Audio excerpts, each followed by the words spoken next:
오늘의 주요 뉴스입니다. 백신 공동구매 국제 프로젝트가 공급하는 화이자 백신 11만 7천 회분이 26일에 도착합니다. 화이자 백신의 첫 번째 도입입니다. 바로 다음 날부터 코로나 치료 의료진에게 접종합니다. 사의를 표명한 신현수 대통령 민정수석이 나흘간의 고심 끝에 내일 거취를 밝힐 예정입니다. 신 수석이 지인들에게 박범계 장관과 평생 만나지 않을 것이라는 문자를 보낸 것으로 알려져 사실상 사퇴를 결심했다는 관측이 나옵니다. 경북 성주의 낮 기온이 25도를 넘는 등 전국이 4월 기온을 보였습니다. 나들이 객 증가로 코로나 대유행 위험이 커지자 전국의 주요 축제들이 속속 취소되고 있습니다. 건조한 날씨에 강풍까지 겹치면서 화재가 잇따랐습니다. 전북 무주 리조트 호텔 화재로 투숙객들이 긴급 대피했고 강원 정선 산불은 18시간 만에 꺼졌습니다. 가상화폐 비트코인이 국내에서도 6,500만 원을 돌파하는 등 고공행진을 계속하고 있습니다. 지난 6개월 동안 4배 넘게 오르면서 거품 논란도 함께 커지고 있습니다. 오늘 뉴스에는 축구장 17개만큼 넓은 산림을 잿더미로 만든 이 화재 소식부터 시작하겠습니다. 강원도 정선에서 난 산불이 18시간 사투 끝에 진압됐습니다. 해마다 강원도 영서에서 영동지방으로 뜨겁고 건조한 바람이 부는데요. 이 양간지풍이 또 화를 부른 겁니다. 악몽 같았던 현장, 구자준 기자입니다. 칠흑 같은 어둠 속에 새빨간 불길이 선명합니다. 불기둥이 솟은 것처럼 불길은 빠르게 번져나갑니다. 강원도 정선의 노추산에서 불이 난 건 어제 오후 4시쯤. 축구장 17개 크기인 12헥타르를 태운 뒤 18시간이 지난 오늘 오전 9시 40분쯤에야 큰 불이 잡혔습니다. 당시 정선엔 건조특보와 강풍주의보가 동시에 내려져 있었습니다. 강풍이고 야간이고 이래가지고 어려움이 있었던 거고요. 이곳은 근처 민가에서 연료로 태우고 남은 나무 재를 쌓아놨던 장소인데요. 소방당국은 재 속에 있던 불씨가 바람을 타고 산으로 날아가면서 불길이 확산됐을 가능성을 의심하고 있습니다. 불길은 산 아래에서 정상 쪽으로 향했고 연기도 바람을 타고 산 정상으로 빠르게 퍼졌습니다. 인명피해는 없었지만 주민들은 밤새 마음을 졸였습니다. 아유, 무서웠어요. 이 좁은 골에 보시다시피 바람 많이 불고 불나면 어디 갈 데가 없잖아요. 1년 절단 나요. 봄철 강원도에선 해마다 반복되는 고온 건조한 서풍 탓에 화재가 잇따르고 있습니다. 지난 18일 양양에서 발생한 산불도 서풍의 영향으로 피해가 커진 것으로 분석되고 있습니다. 양간지풍이라 불리기도 하는데 주로 3, 4월에 발생합니다. 봄철 한반도를 둘러싸고 남북으로 자리한 고기압과 저기압 사이로 강한 서풍이 불고 이 바람이 태백산맥을 넘으면서 고온 건조하게 바뀝니다. 작은 불씨에도 불이 쉽게 붙을 수 있는 조건이 형성이 되고 더불어서 강풍이 불기 때문에 이제 확산 조건이 더 용이하게 돼버리는 거죠. 한편 오늘 오후 3시 20분쯤 경북 안동시 임동면 야산에서도 불이 나 진화 작업이 진행 중입니다. 안동시는 인근 주민과 등산객들에게 긴급 대피를 권고하는 재난 문자 메시지를 보냈습니다. 채널A 뉴스 구자준입니다. 예, 방금 강원도 산불 전해드렸는데요. 큰 불은 전북 무주에서도 났습니다. 과거 마이클 잭슨이 머물기도 했던 명소죠. 덕유산 리조트에 있는 티롤 호텔입니다. 목재를 둘러서 예스러운 건물이지만 불이 붙자 더 빠르게 번져갔습니다. 예, 다행히 인명피해는 없었는데요. 그 이유는 잠시 후에 전해드리고요. 먼저 공국진 기자가 보도합니다.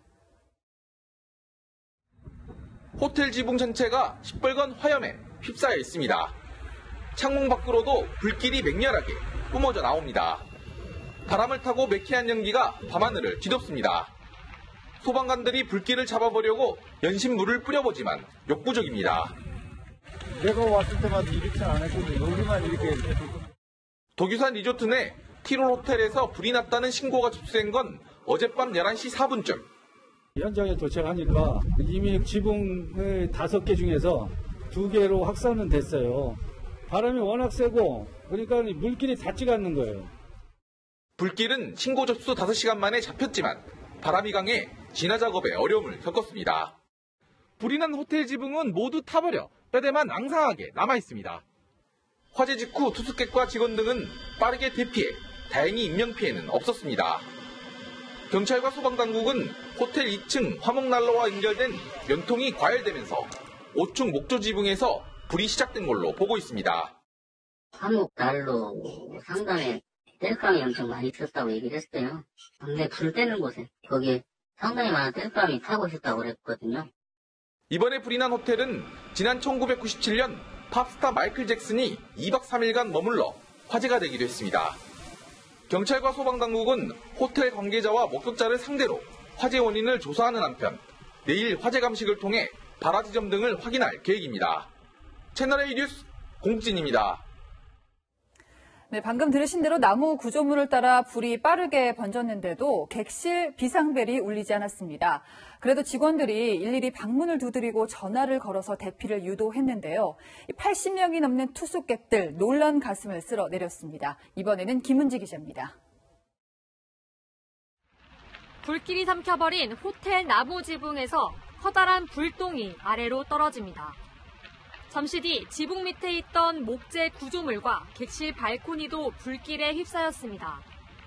불탄 지붕이 무너져 내리면서 외장 마감재로 쓰인 목재로 불길이 옮겨 붙은 겁니다. 당시 호텔에는 30곳 넘는 객실에 투숙객 85명과 직원 4명이 있었던 상황. 주말을 맞아온 가족 단위 투숙객이 많았습니다. 지금 불이 났으니까 빨리 좀 이제 1층으로 내려오셔야 될 것 같아서 좀 급하게 이제 와이프랑 딸 깨워가지고 연기가 좀 차가지고. 불이 났다고 투숙객 중에 외국인 분이 알려주셔가지고 밤결에 나와가지고 애기는 막 경기를 정도로 막 토하고 놀래가지고. 화재가 지붕에서 발생하면서 아래층 열감지 센서는 불을 감지하지 못했습니다. 그 결과 객실층의 화재 비상벨이 울리지 않았던 상황. 호텔 측은 객실마다 전화로 알려주거나 직접 찾아가 대피를 도왔습니다. 객실 손님들에게 다 유선으로 전화를 드리고 유선을 받지 않으신 분들은 이제 객실로 찾아가서 상황에 대해서 설명을 드리고. 미처 빠져나오지 못한 투숙객 2명도 소방대원 등의 도움을 받아 무사히 대피했고 이 중 연기 흡입으로 고통을 호소한 투숙객 1명도 병원으로 옮겨졌다가 곧 퇴원했습니다. 채널A 뉴스 김은지입니다. 국회 법제사법위원회가 지난주에 파행을 빚었죠. 이용구 법무부 차관이 열이 난다며 혹시 코로나일까 나오지를 않았고요. 민정수석 또 법무부 장관 갈등 같은 굵직한 현안에 하나도 손을 대지 못했습니다. 그런데요, 회의장 소독까지 하면서 다들 고생을 했는데 정작 이용구 차관이 낸 연가는 열나는 것과는 상관이 없었습니다. 정한희 기자입니다. 지난 18일 국회 법제사법위원회 시작 30분 전 이용구 법무부 차관이 열이 난다는 이유로 갑자기 불출석을 통보하면서 여야 간 공방이 벌어졌습니다. 차관이 지금 열이 난다고 국회를 출석을 안 했어요. 그러면 그 차관하고 옆에 같이 있었던 사람들 전부 검사 다 받아야 돼요. 어떻게 이게 멀쩡하겠습니까? 이용구 차관이 이 병가를 냈고 그리고 이제 곧 아마 코로나 검사를 받으러 갈 모양인데요. 네, 김도국 간사. 법사위 회의장은 코로나19 방역수칙 준수를 이유로 소독에 들어가 오후까지 폐쇄됐고 결국 법사위는 파행을 빚었습니다. 신현수 민정수석과 갈등을 빚은 박범계 법무부 장관도 대기하다 발길을 돌렸습니다. 하지만 법무부는 이 차관의 연가는 코로나19와 관련이 없다는 취지의 입장을 밝혔습니다. 공무원 지침에 따르면 조금이라도 발열 등 코로나19 증상이 있으면 재택근무 또는 공가 처리를 해야 하고 해당 공무원은 검사를 받고 소속 기관에 자진 신고하도록 돼 있습니다. 하지만 이 차관이 낸 연가는 이와 관련이 없어 별도 조치를 취한 사실은 없다고 밝혔습니다. 야당은 택시기사 폭행 의혹을 받고 있는 이 차관이 거짓말을 했거나 진짜 고열이라고 해도 코로나19 지침을 어긴게 된다며 반발했습니다. 택시기사 폭행 사건을 추궁당할까 봐 법사위 출석을 피하기 위해 거짓말을 했다면 응당한 책임을 져야 할 것입니다. 이 차관은 코로나19 검사에서 음성 판정을 받아 내일 열리는 법사위에 출석할 예정입니다. 채널A 뉴스 정한입니다. 신현수 대통령 민정수석은 휴가를 끝내고 내일 출근합니다. 청와대도 여권이 끝까지 설득을 하고 있는데 과연 마음을 돌릴까요? 자, 신수석 박범계 장관을 평생 안 만나겠다고까지 말했다고 전해지니까요. 번복할 가능성은 낮아 보입니다. 장훈재 기자입니다. 신현수 대통령 민정수석은 휴가 마지막 날인 오늘도 자택을 비웠습니다. 그동안 켜놓았던 휴대전화 전원도 껐습니다. 아파트 관계자는 친분이 있는 주민에게 청와대에 안 돌아가겠다는 말을 했다고 전했습니다. 신수석은 복귀를 설득하는 지인에게 이미 저는 동력을 상실했다. 박 장관과는 평생 만나지 않을 것이라는 문자를 보내며 완강한 사임 의지를 보인 것으로 알려졌습니다. 청와대는 마지막까지 물밑 설득을 이어갔습니다. 청와대 관계자는 다양한 경로로 설득이 진행 중이라고 전했습니다. 신수석과 검찰 인사로 갈등을 빚었던 박범계 법무부 장관은 지난주까지만 해도 신수석과 소통하겠다고 했습니다. 참으로 제 마음이 아픕니다. 보다 더 소통을 하겠다는 그런 말씀을 드리겠습니다. 하지만 어젯밤 자신의 SNS에 등산 사진을 올리며 지치지 않겠다는 글을 남겼습니다. 결국 박 장관과 신수석의 만남이 성사되지 않았고 박 장관이 자신의 검찰 중간 간부 인사안을 고수하겠다는 의지를 보였다는 분석이 나옵니다. 신수석은 내일 청와대에 출근해 거취에 대한 최종 입장을 밝힐 것으로 알려졌습니다. 지금으로서는 사의를 거둬들이지 않을 가능성이 큽니다. 이렇게 되면 수차례 사의를 반려해온 문재인 대통령도 수용할 수밖에 없다는 관측이 나옵니다. 민주당의 한 중진 의원은 지금으로서는 신수석이 청와대를 나가는 것이 자연스러운 흐름이라고 당 분위기를 전했습니다. 채널A 뉴스 장원재입니다. 네, 좀 더 자세하게 짚어보겠습니다. 정치부 송찬욱 기자가 나왔습니다. 송 기자, 앞서 이렇게 보니까 박 장관 사진 올린 것도 그렇고 지금 민정수석이 생각을 바꿀 이유가 없어 보입니다. 네, 그렇습니다. 지금까지 취재된 상황을 종합해보면 신현수 수석 어제 복귀하지 않는 쪽으로 결심이 선 것으로 보입니다. 휴가 중인 신수석이 지인에게 이미 저는 동력을 상실했다라며 검찰 고위 간부 인사를 두고 갈등을 빚은 박범계 법무부 장관과는 평생 만나지 않을 것이라는 내용의 문자 메시지를 보낸 걸로 알려졌습니다.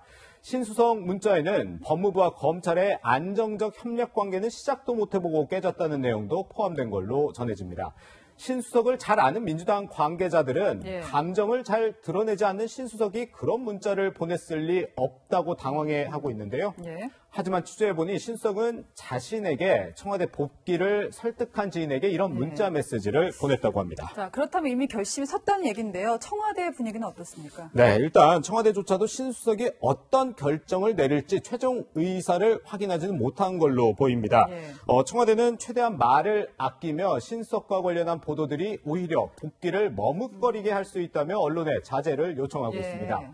문 대통령과 신수석의 20년 가까운 인연과 신뢰를 바탕으로 복귀할 것이다, 이런 기대도 하고 있습니다. 취재하는 게 있는데 언론이 보도를 안 할 수는 없는 거고요. 그렇죠. 민주당 분위기는 여전합니까? 네, 일단 청와대, 민주당 모두 다 이 인사 갈등이 지속되는 건 바람직하지 않다, 이런 입장입니다. 그런데 민주당에선 신뢰가 깨졌을 때는 빨리 정리하는 게 최선의 방법이다, 이런 분위기도 있습니다. 민주당 김용민 의원은 대통령의 인사권에 개입하려고 한 건 오만한 윤석열 검찰이 하던 행동이라고 신수석을 공개적으로 비판했습니다. 최종 인사권은 대통령에게 있다는 건데요. 박범계 장관도 앞서 비슷한 말을 했었습니다. 아시다시피 법률상으로는 대통령께서 인사권자시고 법무부 장관은 제청권자입니다. 네, 결국 논란이 된 검찰 인사안도 대통령이 최종 결정했다는 건데요. 민정수석이 대통령의 권위를 훼손했다고 보는 겁니다. 저희가 이 소식을 자세히 보도할 수밖에 없는 게 신현수 수석이 이제 문재인 정부 들어서 첫 번째 검찰 출신의 민정수석이었잖아요. 그 상징성이 있기 때문에 분명히 기대했던 역할이 있을 거거든요. 네, 법조계 한 관계자 이렇게 표현을 하더군요. 청와대와 여권에선 정치를 하는 것이고 신수석은 법치를 하려는 것이라고 분석을 했습니다. 검찰 출신 민정수석인 만큼 검찰의 현 정권 수사에 대한 조율 역할을 주문받을 수밖에 없고 신수석 본인도 한계를 느끼지 않았겠냐는 겁니다. 전직 민정수석은 본인이 법률가이기 때문에 1년 남은 임기를 끝내고 나면 모든 행위가 어떻게 평가받을 거라는 걸 잘 알았을 것이라고 말했습니다. 예, 이르면 내일 검찰 중간 간부 인사가 발표가 됩니다. 네. 신수석이 예측대로 사의를 하고 또 검찰 간부 인사가 좀 유지가 된다면 이게 또 다른 변수가 될 수 있을 것 같아요. 네, 우선 일정부터 말씀드리자면 네네. 법무부는 내일 오전에 검찰 인사위원회를 열고 중간 간부급 인사를 논의합니다. 이 소폭의 인사가 예상되는데 현 정권 수사와 관련한 검사들이 갈릴지가 관심입니다. 월성 원전 의혹, 김학의 전 차관 불법 출국 금지 의혹, 울산시장 선거 개입 의혹 사건 수사팀 등의 교체 여부가 관건인데요. 네. 윤석열 검찰총장은 현재 정권 수사팀은 유임하기를 원하는 걸로 알려졌습니다. 국민의힘은 검찰 인사위 결과를 보면 대통령의 우리 편에 속해 있는 여부가 확인될 것이라고 지적하기도 했습니다. 검찰 중간 간부 인사 결과가 악화될 대로 악화된 문재인 정부와 검찰 관계를 또 어떻게 변화시킬지 지켜볼 대목입니다. 네, 지금까지 정치부 송찬욱 기자였습니다. 예, 코로나19 신규 확진자 오늘도 400명대를 기록했습니다. 정부는 다음 주 중 거리 두기 단계를 올릴 수 있다 경고하는가 하면 백신 접종에도 속도를 내고 있죠. 아스트라제네카에 이어서 화이자 백신도 접종 날짜가 확정이 됐는데요. 26일 인천국제공항으로 들어와서 27일부터 접종을 합니다. 코로나19 치료병원 종사자 5만 4천여 명이 대상입니다. 홍유라 기자입니다. 백신 공동구매 국제 프로젝트인 코백스 퍼실리티로부터 공급받기로 한 화이자 백신이 오는 26일 12시 10분 인천국제공항에 도착합니다. 11만 7천 회 분으로 6만여 명에게 접종할 수 있는 물량입니다. 접종은 바로 다음 날 의료진에게 실시됩니다. 이 물량은 곧바로 27일부터 코로나19 환자 치료 의료인들에게 접종될 것입니다. 코로나19 확진자를 치료하는 거점 전담병원과 중증 환자 치료병상 의료진 등 종사자 5만 4천여 명이 대상입니다. 이 가운데 접종자가 120명 이상인 의료기관 83곳은 백신을 배송받아 자체 접종하게 되고 접종자가 120명 미만인 곳의 종사자는 수도권과 중부, 영남, 호남에 마련된 권역별 접종센터의 내원에 백신을 맞습니다. 아스트라제네카 백신 접종은 계획대로 오는 26일 시작됩니다. 화이자 백신 접종보다 하루 빠릅니다. 접종 대상은 65세 미만인 요양병원이나 요양시설 입소자, 종사자로 전체 인원의 93%인 36만 6천여 명이 접종에 동의했습니다. 채널A 뉴스 홍유라입니다. 금고 이상 형을 받은 의사 면허를 취소하는 법안이 통과될 참이라 대한의사협회가 총파업까지 불사하겠다는 상황이죠. 정세균 총리는 의사단체가 국민을 기만한다며 불법 행동은 엄중하게 단죄하겠다 강력 경고를 했습니다. 이 두 가지 시각이 있을 겁니다. 의사들이 무리하게 자기 집단만 생각한다 볼 수도 있고요. 또 그렇다고 해도 정책은 타이밍이 중요한데 꼭 이 시점에 갈등을 일으켜야 할까? 여러분은 어떻게 생각하시는지요? 황규락 기자입니다. 대한의사협회는 의료법 개정안이 법사위를 통과하면 총파업과 함께 접종 협력도 모두 무너지는 거라고 강력 반발했습니다. 최대집 의협회 회장은 집행부의 뜻을 모았다면서 회원 설득은 사나흘이면 충분하다고 총파업 강행 의지를 내비쳤습니다. 정부는 의협의 파업 예고에 강력 대응할 뜻을 밝혔습니다. 만약 이를 빌미로 불법적인 집단 행동이 현실화된다면 정부는 단호히 대처할 것입니다. 정세균 국무총리는 입장 발표 후 자신의 SNS에 글을 올려 의사협회가 국민을 기만한다며 불법은 좌시하지 않고 엄중히 단죄하겠다고 재차 경고했습니다. 여당도 맹공을 펼쳤습니다. 우원식 의원이 SNS에 의협의 주장은 집단 이기주의라며 비판하는 글을 올린 데 이어 김남국 더불어민주당 의원은 의사가 백신 접종 가지고 협박하면 깡패지 의사인가라며 원색적으로 비판했습니다. 최대집 의협회 회장도 면허광탈법을 만든 건 조폭 날강도지 국회의원이냐고 설전을 이어갔습니다. 백신 접종 시작을 닷새 앞두고 당정과 의료계의 감정 싸움이 번지는 모양새입니다. 지난 2011년 만사가내를 살해해 20년형을 받은 백모 씨가 의사 면허는 그대로 유지하는 등 법적 조치가 미비하다는 지적이 이어져 왔습니다. 변호사와 회계사 등의 전문 직종도 금고 이상의 형을 받으면 면허가 취소되는 만큼 이번 의료법 개정안이 형평성에도 부합하다는 의견도 나옵니다. 채널A 뉴스 황규락입니다. 4차 재난지원금 얼마나 누구한테 줄지 윤곽이 잡혀갑니다. 이번에는요, 같은 업종이라도 매출이 떨어진 만큼 구간을 나눠서 등급별로 지원하는 걸 민주당이 검토하고 있습니다. 하지만 기재부는 매출 파악 그렇게 빨리 하기 어렵다, 또 난색을 표했습니다. 김초롱 기자입니다. 민주당은 4차 재난지원금은 피해 정도를 따져가며 더 정교하게 지급한다는 방침입니다. 지난 3차 지원금 때는 영업금지와 제한업종, 매출이 줄어든 일반 업종에 매출 감소를 따지지 않고 지급했습니다.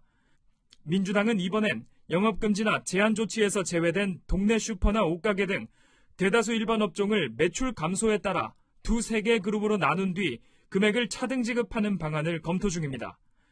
기존 100만 원을 하한선으로 매출 감소가 더 크면 더 지원받는 방식입니다.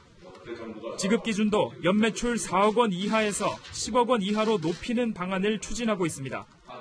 민주당은 이미 3차 때 자료가 있는 만큼 신속한 지급은 어렵지 않다는 입장입니다. 반면 기획재정부는 당도 잘 모르는 상황 아니냐며 기재부 내부에서부터 가능한지 협의를 해봐야 한다며 난색을 표했습니다. 이낙연 민주당 대표는 이번 주 안에 추경 얼개가 만들어질 것이라며 다음 주엔 국회에 제출될 거라고 압박했습니다. 야당은 4차 재난지원금 기준도 못 정한 채 전국민 위로금까지 언급되자 비판 수위를 높였습니다. 이제 정권 5년이 끝나면 정권 5년 백서 제목은 돈 나눠주기가 가장 쉬웠습니다. 라고 될 것입니다. 당정청은 홍남기 경제부총리가 참석한 가운데 오늘 저녁에 이어 내일도 회동을 갖고 구체적 대상과 금액 협의에 나섭니다. 채널A 뉴스 김철웅입니다. 자기가 샀다며 가격 쭉 올려놓고 일론 머스크는 또 왜 이러는 걸까요? 자기도 가상화폐가 지금은 비싸다고 생각한다 했죠. 어찌됐든 비트코인 하나에 6,500만 원이 넘게 거래가 되고 있습니다. 거품일 수도 있겠지만 인플레이션을 타고 부동산, 비트코인, 온갖 것들의 가격이 치솟고 있는 건 분명한 현실입니다. 박정서 기자입니다. 오늘 국내 가상화폐 거래소에서는 비트코인이 하나에 6,400만 원대에 최고가는 6,500만 원대에 거래됐습니다.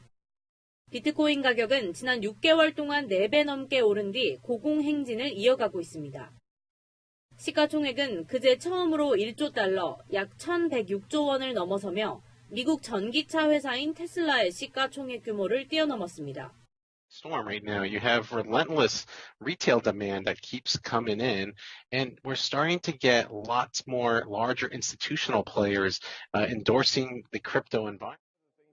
지난 8일 비트코인 15억 달러어치를 구입했다고 밝히며 투자 열풍을 불러일으킨 미국 테슬라 CEO 일론 머스크.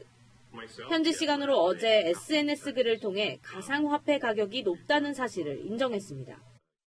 미국의 유명 투자자이자 가상화폐 회의론자인 피터 시프 유로 퍼시픽 캐피털 CEO의 금이 비트코인이나 현금보다 낫다는 게시물에 비트코인과 이더리움이 비싸긴 하다는 댓글을 단 겁니다. JP모건은 비트코인의 상승 랠리가 지속 불가능하다며 투기 자금의 영향으로 가격이 급등했다고 우려를 표하기도 했습니다. 하루라도 20%씩 오르락내락 하다 보니까 변동성 때문에 화폐 기능이 아직은 미숙한 거죠. 전문가들은 화폐로서의 가치가 입증된 바 없고 변동성이 큰 만큼 개인 투자자들은 신중하게 투자해야 한다고 조언합니다. 채널A 뉴스 박정서입니다.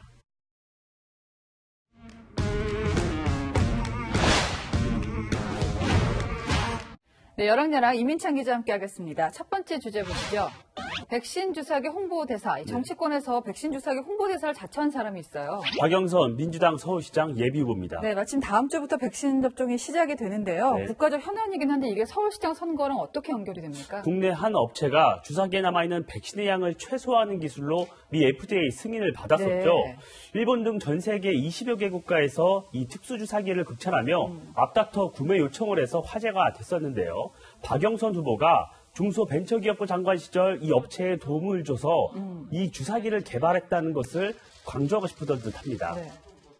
백신 접종이 시작되면 우리가 특수 주사기를 사용을 하게 되는데요. 제가 중소벤처기업부 장관으로 있을 때 정말 혼신의 힘을 다해서 만들었던 그 혁신적인 주사기. 제가 중소벤처기업부 장관으로 있을 때 마지막으로 한 일인데요.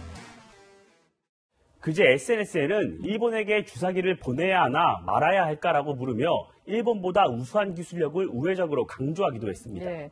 그러니까 장관 재임 시절 자기가 이제 한 성과다 이런 걸 부각시키려고 했던 건데 야당에서는 현재 위치랑 안 맞는다 이런 지적도 있어요. 허은하 국민의힘 의원이 한마디 했는데요. 주일 한국 대사 출마하시나요? 라며 다 된 주사기에 숟가락 얹기 좀 그만하시라고 적었습니다. 그러면서 서울 시민들은 박 후보의 일본 부동산 처분 여부가 더 궁금할 것이라고 했습니다. 그러니까 박 후보가 이제 일본 얘기를 하니까 주일 한국 대사라고 받아친 게 박영선 후보 남편이 이제 도쿄에 집을 소유하고 있잖아요. 요거를 이제 국민의힘이 저격을 한 거고요. 그런데 저희가 보도를 했습니다만은 이 주사기로 우리 국민들이 백신을 맞는 건 아니잖아요. 그렇습니다. 정부는 지난달 다른 업체 2곳과 주사기 4천만 개 공급 계약을 마쳤는데요. 당시만 해도 이 업체는 물량 공급 여부가 확실치 않았고 가격도 다른 곳보다 4배가량 비쌌다는 이유에서입니다. 박 후보의 성과라고 하더라도 국민이 그 혜택을 보지는 못한다. 다음 주제 보겠습니다.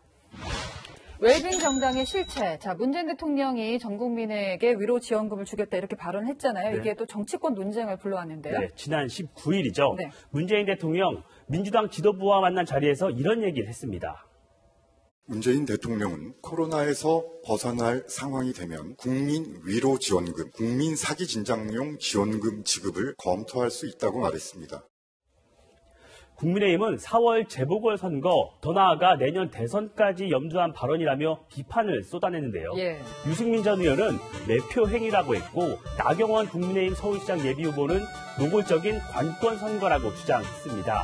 윤희숙 의원은 대통령님 개인 재산으로 주실 거죠? 라고 비꼬았습니다. 자, 이런 문 대통령 비판에 누구보다 이재명 지사가 발끈한 게 눈에 띕니다. 이재명 지사, 매표 행위라는 지적에는 국민을 돈 뿌리면 표 주는 원시 유권자로 본 것이라고 맞받았고 대통령 사제로 지급하라는 글에는 대통령에 대한 모독이라고 주장했습니다. 그러면서 부자 정당 정치인들이 재정 지출을 조금만 늘려도 나라가 망할 것처럼 호들갑 떨고 있다고 적었습니다. 친문 지지자들을 향한 일종의 구애작전이라고 볼 수 있습니다. 그러니까 이재명 지사를 비롯해서 이제 확장 재정으로 위기를 극복해야 된다는 주장을 펼치고 있는데 물론 이것도 일리가 있어요. 하지만 재정 건전성 자체가 지금 문제가 있는 건 사실이고 이걸 걱정하는 목소리도 무시할 수는 없지 않습니까? 김웅 국민의힘 의원은요. 국가 채무를 얘기하면서 선거 승리가 다급하지 않은 웰빙 정당이라고 조롱받지만 누군가는 미래를 이야기해야 한다고 적었습니다. 2030년 우리나라 국가 채무가 2천조 원을 넘어설 것이란 국회 예정처 분석을 언급한 겁니다. 그래서 오늘의 열왕야랑은 균형 감각으로 정해봤습니다. 그러니까 막대한 빚을 자녀 세대에게 전가할 수밖에 없는 상황인데 코로나 위기 극복도 중요하지만 재정 건전성까지 좀 묘수를 좀 찾아야겠습니다. 지금까지 열왕야랑이었습니다.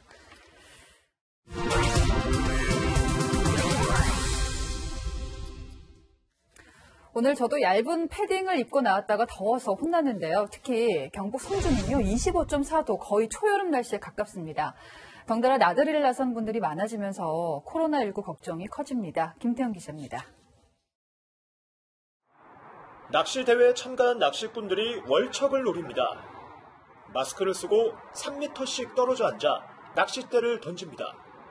코로나19 때문에 낚시도 거리를 두고 하는 겁니다. 작년에는 전국에서 500명이 모였는데 올해는 83명만 참가했습니다. 더 이상 연기를 못해서 여기 시작했어요. 그래서 최대한 방역 수칙을 지키느라고 준비를 많이 했습니다. 관할시청은 방역수칙을 잘 지키는지 점검합니다. 아침에는 방역수칙도 말씀드리고 한번 나와서 말씀을 드렸고요. 지금은 이제 점심시간 돼서 식사하시는 거 지금 보려고 나왔거든요. 오늘 경북 성주의 낮 최고 기온이 25.4도까지 치솟는 등 전국이 4월 평년 기온인 20도 안팎의 포근한 날씨가 이어졌습니다. 따뜻한 날씨의 주요 관광지에는 나들이객들이 몰렸습니다. 차량 6,750대를 댈 수 있는 놀이공원 주차장은 꽉 찼는데 바깥에는 그래도 들어오려는 차들이 꼬리를 물고 서 있습니다.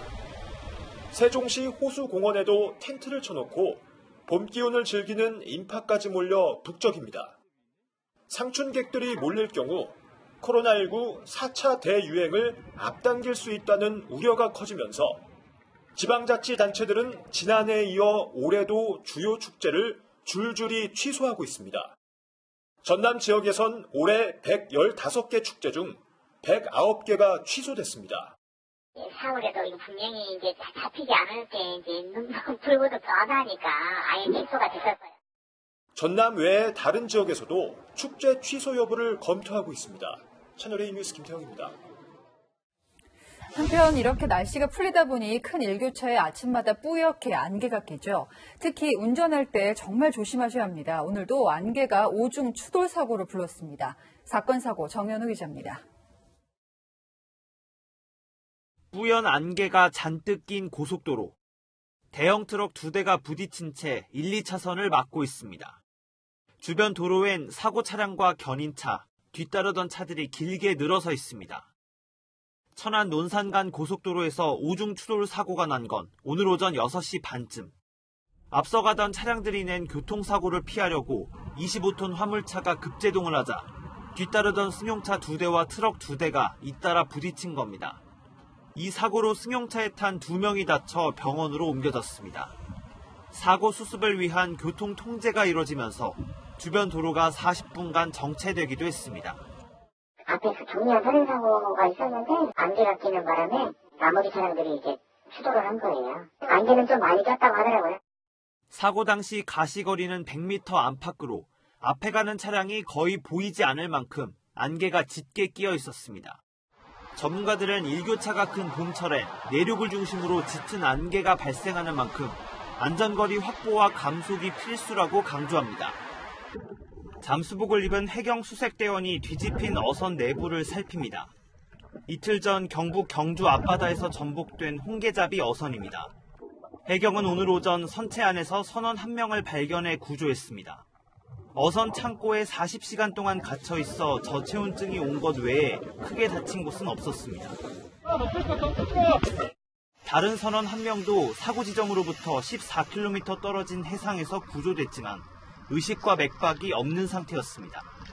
해경은 이들을 헬기로 병원에 옮기고 실종된 선장과 선원 4명을 찾기 위해 수색 작업을 이어가고 있습니다. 채널A 뉴스 정현우입니다.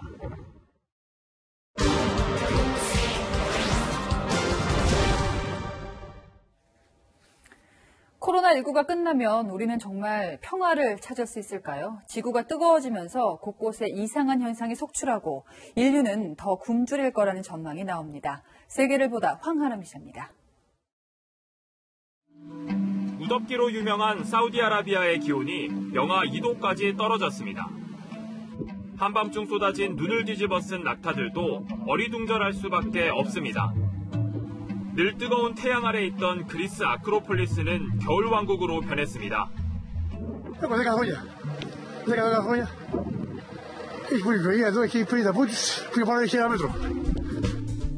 폭설과 기록적 한파에 거북이 수백 마리는 기절해버렸습니다. 기온이 영상 10도 밑으로 떨어지면 활동력을 잃고 기절하는 콜드스턴 상태에 빠진 겁니다. 사실 이런 엄동설화는 역설적이게도 지구온난화 때문입니다. 빙하가 녹고 북극의 기온이 오르면서 중위도 지역과 기온차가 줄어들자 한파를 막아주던 제트기류가 아래로 이동한 겁니다. 하지만 세계는 갈수록 뜨거워지고 있습니다. 지난해 세계 평균 기온은 산업화 이전보다 1.25도 상승해 역대 가장 따뜻했습니다. 아프리카 케냐와 우간다, 동남아시아 라오스에는 공포의 메뚜기 떼가 출몰했습니다. 한쪽에선 가뭄이,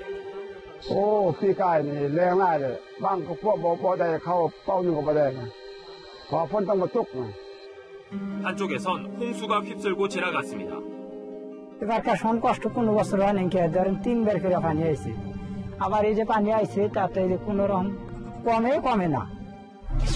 문제는 이런 이상기후가 먹거리 위기로 이어진다는 겁니다.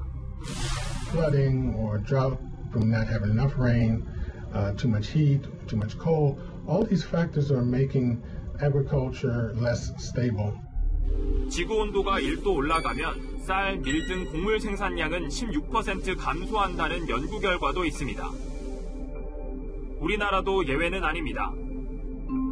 21세기 말엔 국내 고추 생산의 90%가 사라지고 사과 재배는 할 수 없다는 전망이 나왔습니다.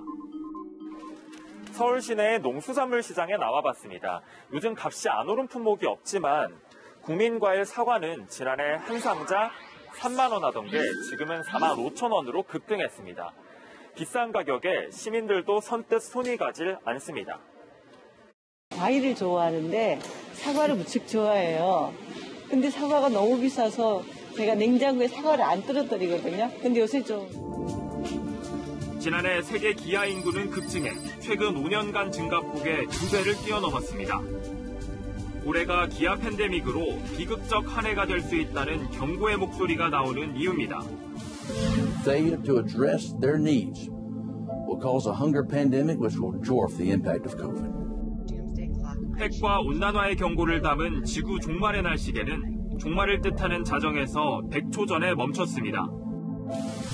Sadly, in the case of climate, as it gets worse and worse towards the end of the century, there isn't anything like a vaccine. 전 세계를 공포에 가둔 코로나19 사망자는 인구 10만 명당 14명. 2100년엔 기후변화로 그 5배 이상이 숨질 수 있다는 최악의 전망을 새겨 들어야 할 때입니다. 세계를 보다 황아람입니다. 할머니인 척 변장을 하고요. 명색이 언론인이란 사람이 장관 친구 찬스를 쓰기도 합니다. 이미 백신 접종을 시작한 나라에서 새치기가 극성입니다. 워싱턴 유승준 특파원입니다. 백신을 몰래 맞으려다 들통난 두 여성 때문에 미국 플로리다주가 발칵 뒤집혔습니다. You know what you have done? You've stolen a vaccine from somebody that needs it more than you. 플로리다주는 65살 이상 고령층에게 백신을 우선 접종 중인데 이를 의식한 듯 긴 카디건 차림에 털모자로 머리카락을 숨기고 투명한 얼굴 가리개와 안경까지 쓴 채 접종소에 나타난 겁니다. A couple of young ladies came dressed up as grannies. The bonnet, the gloves, the glasses, the whole thing. 하지만 신분증의 생년월일이 접종소에 등록된 정보와 맞지 않아 덜미가 잡혔습니다. 실제 나이는 34살과 44살로 이미 1차 접종까지 마쳤다는 증명 카드도 갖고 있었습니다. 이들은 현장에서 주의를 받았지만 처벌은 받지 않은 것으로 알려졌습니다. 지난해 12월부터 러시아의 스푸트니크 V 백신을 접종 중인 아르헨티나에서도 백신 스캔들이 불거졌습니다. 접종 순서가 안 된 한 70대 언론인이 보건부 장관에게 개인적으로 부탁해 백신을 맞은 사실이 드러난 겁니다. 논란이 커지자 해당 장관은 경질됐고 언론인도 출연하던 방송국에서 해고됐습니다. Periodistas, políticos, empresarios, lo que sea, es una inmoralidad. Yo mismo, que soy discapacitado y tengo ese... 이달 초부터 중국 시노팜 백신을 들여와 의료진을 대상으로 접종 중인 페루에서는 새치기가 아예 집단으로 발생했습니다. 당국이 공개한 명단에는 탄핵당한 전직 대통령부터 현직 보건장관과 외교장관 등 고위층 인사가 줄줄이 포함됐습니다. 워싱턴에서 채널A 뉴스 유승진입니다. 마른 하늘에 날벼락이 아니라 비행기 파편이 쏟아진 곳, 미국 콜로라도입니다. 한수아 기자입니다. 기내 승객들이 휴대전화로 촬영한 영상입니다. 불붙은 엔진이 열기와 함께 강한 연기를 내뿜으며 흔들립니다. Denver departure United 328 Heavy Mayday aircraft just experienced engine failure, needed to turn immediately. 현지 시간으로 20일 낮 12시 50분쯤 미국 덴버 국제공항을 출발해 하와이 호놀룰루로 향하던 유나이티드 항공 여객기 우측 엔진에 불이 붙었습니다. 이륙 4분 만이었습니다. 비행기에는 승무원을 포함해 241명이 타고 있었습니다. 여객기는 무사히 긴급 착륙에 성공했고 안도의 환호성이 터져 나옵니다.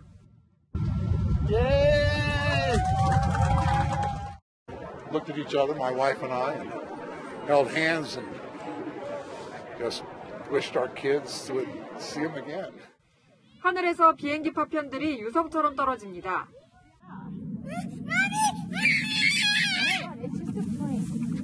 No, it's something blew up. You see that? There's like a little black cloud of smoke right there.